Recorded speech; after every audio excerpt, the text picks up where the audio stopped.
All right, so we've talked about the prophets who've responded to the Assyrian crisis, right? Towards the end of the 8th century, 2 in the north, 2 in the south.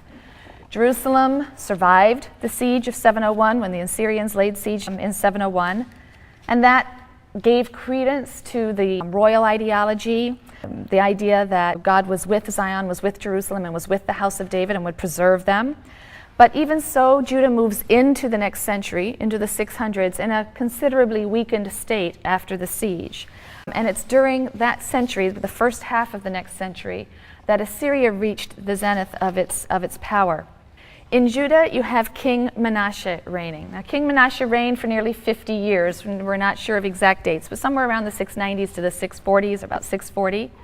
50 years. Now, remarkably, the Deuteronomistic historian devotes only 18 verses to this king who reigned for 50 years, and all of those verses are entirely negative. And that's in great contrast to their treatment of his father, Hezekiah, and his grandson who follows him, Josiah. Manasseh was apparently a loyal vassal of Assyria, and according to the biblical writer, he reversed the reforms of his father Hezekiah, who is said by the writer to have destroyed idolatry and so on. But he is said to have reversed that and to have adopted Assyrian norms. As we move through this century and move towards the latter half of this century, Assyria, which is overextended itself, is beginning to decline. And some of the other states in the ancient Near East are able to break away. First, Egypt breaks away, Babylon breaks away. Josiah comes to the throne in Judah in 740. He sees Assyria's weakness, he decides to take advantage of that and asserts Judean independence, carries out a series of reforms we've talked about several times in 622, which include purging the cult, perhaps of Assyrian religious influences, centralizing worship of Yahweh only and in Jerusalem, and so on. So this centralization of the cult served probably a political agenda as well, of asserting independence from Assyria.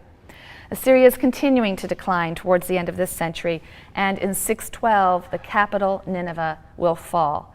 The Babylonians managed to conquer the Assyrians and by destroying Nineveh. It's actually an alliance of Medes and Babylonians. So things are going quite well. Josiah is king. He's a favored king. But just a few years later, he will die in a battle against the Egyptians at Megiddo. So just a little bit of historical background for you as we talk about the next prophets. All right, so Josiah, the king who's highly favored, will die in 609. Now, Zephaniah was a Judean prophet who prophesied during the reign of King Josiah. So we're going to be moving on now to Zephaniah and Jeremiah as prophets of the Babylonian crisis. So we're going to throw in a couple of prophetic characters along the way, but they'll be the two main prophets of the Babylonian crisis. Obviously in the south, all we have now is the southern kingdom, Judah, but I'll be picking up on two other prophets in a moment as well. So he prophesied during the time of King Josiah. Some of his prophecies seem to date to the time, we think, before Josiah's reforms in 622. And those prophecies tend to be very pessimistic and very grim. Judah is condemned. It's condemned for apostasy. It's condemned for decadence. All of the things that flourished under King Manasseh, God is wrathful and his wrath is imminent. There will be a universal destruction, according to Zephaniah. All life, animal and human, will be exterminated.